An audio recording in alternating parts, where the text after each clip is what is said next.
नमस्कार, स्वागत है आपका यूपी तक में। मैं हूं कुमार अभिषेक। हम हाजिर हैं अपना न्यूज शो आज का यूपी लेकर। जान लीजिए क्या है सुर्खियां आज का यूपी में। आज देखिए मुख्तार अंसारी के एम्बुलेंस का क्या है बीजेपी कनेक्शन। हम आपको यह भी दिखाएंगे कि कोविड के चलते लखनऊ का कौन सा बड़ा मॉल सील किया गया है। साथ साथ बीजेपी सांसद का होली मिलन का वो मंच जिस पर नर्तकियों ने लगाए ठुमके लेकिन सांसद पढ़ाते रहे कोविड का पाठ। ये सब कुछ आज का यूपी में। बाहुबली और माफिया मुख्तार अंसारी के मोहाली में दिखे उस एम्बुलेंस को लेकर बवाल बढ़ता ही जा रहा है। आखिर वो एम्बुलेंस किसकी है और वह एम्बुलेंस कैसे निजी तौर पर मुख्तार अंसारी के साथ साथ उत्तर प्रदेश से पंजाब तक घूम रही है। जब यूपी तक ने इसकी तहकीकात की तो पता यह चला कि यह एम्बुलेंस बीजेपी की एक नेता के नाम से ही है और बीजेपी की यह नेता मऊ की है जो कि पेशे से डॉक्टर है और नाम अलका राय है। अलका राय का नाम सुनकर आप कंफ्यूज मत होइएगा क्योंकि अलका राय एक कृष्णानंद राय की पत्नी भी हैं और विधायक भी हैं और वो मुख्तार अंसारी के खिलाफ हैं और लगातार उसे सजा दिलाई जाने की मांग भी कर रही हैं। लेकिन दूसरी अलका राय जिनके नाम से ये एम्बुलेंस है, ये कई साल पहले अलका राय ने खुद 2013 में इसे मुख्तार अंसारी को दिया था। सुनिए खुद अलका राय ने क्या कहा यूपी तक से जब उनसे एम्बुलेंस को लेकर यह सवाल किया गया। वो मेरे नाम से रजिस्टर्ड है। शायद 2013 में उन्होंने एक मैसेज भिजवाया था कि एक एम्बुलेंस उनको चाहिए थी जो वो अपने यूज़ के लिए रखना चाहते थे। तो मुझे नहीं लगता है कि हम लोगों में से कोई भी उनको ना कह सकता था, तो हमने अपना सिग्नेचर डाल दिया था। उसके अलावा मेरा उस एम्बुलेंस से कोई नाता नहीं।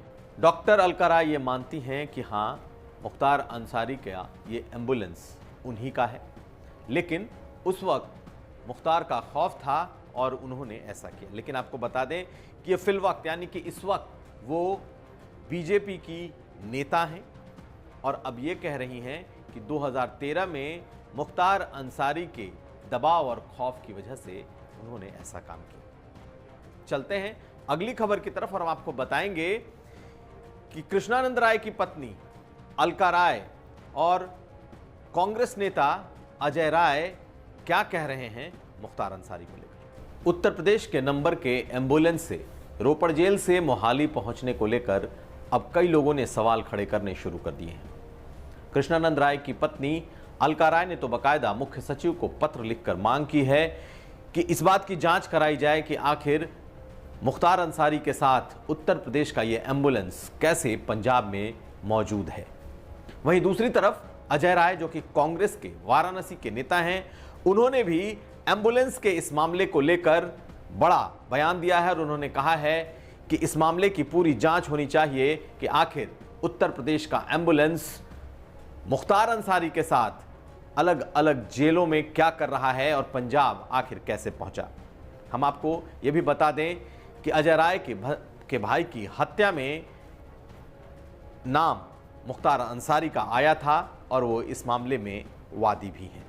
चलते हैं अगली खबर की तरफ। उत्तर प्रदेश के जेल के डीजीपी ने यह साफ कर दिया है कि मुख्तार अंसारी को उत्तर प्रदेश के बांदा जेल ही लाया जाएगा।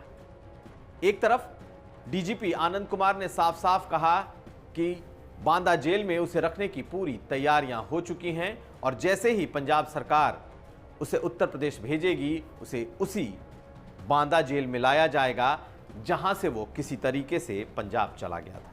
सुनिए क्या कहा है आनंद कुमार डीजी जेल ने। देखिए, मैं बड़े स्पष्ट तौर पे आपसे ये कह सकता हूँ कि यूपी का जेल तंत्र किसी भी बंदी को रखने में सक्षम है और वो बंदी किसी भी स्तर का हो, चाहे वो मुख्तार अंसारी क्यों ना हो।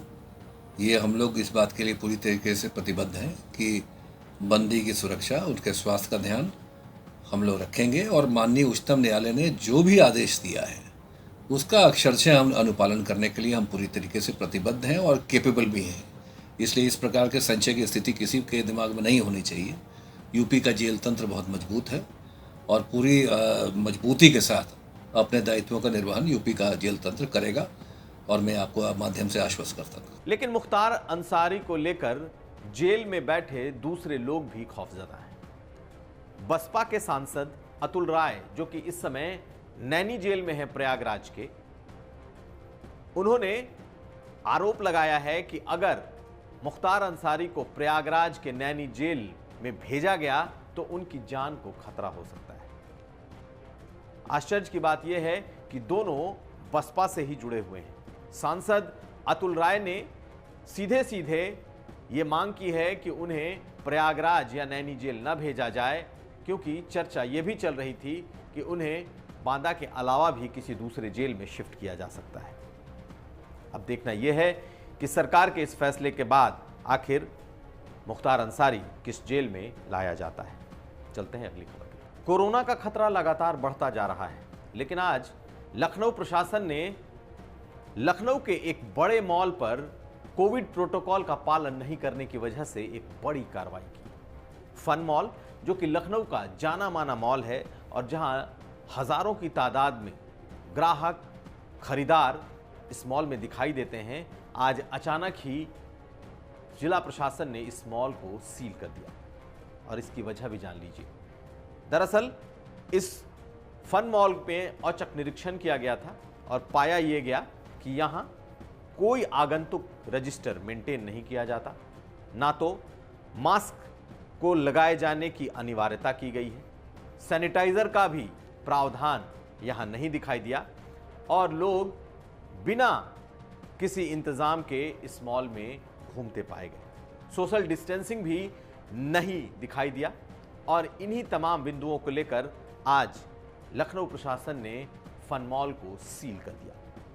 लखनऊ में ये एक बड़ी कार्रवाई कोविड के इस दौर में हुई है। और अब हम आपको बीजेपी सांसद का वो होली मिलन का कार्यक्रम दिखाते हैं, जिसमें आपको नर्तकियों का डांस दिखाई देगा। दरअसल ये डांस कर रही लड़कियां होली मिलन के लिए बुलाई गई थी, लेकिन कोविड के इस दौर में मंच पर खुल्लम खुल्ला कोविड का उल्लंघन दिखाई देता रहा। लोगों की तादाद, लोगों की भीड़ इस मंच के आसपास होली मिलन में दिखाई देती रही। नर्तकियां थिरकती रहीं, लेकिन सांसद मंच से लगातार कोविड प्रोटोकॉल की अपील करते रहे। आप इन तस्वीरों को देखिए और समझ जाएंगे कि भाजपा सांसद का होली मिलन और होली मिलन के दौरान कोविड प्रोटोकॉल को लेकर उनकी चेतावनी कितनी हास्यास्पद है। तो ये था आज का यूपी। पिछले 24 घंटे के तमाम अहम खबरों के साथ हम हाजिर थे अपना न्यूज शो लेकर। हम फिर हाजिर होंगे, तब तक आप देखते रहिए यूपी तक।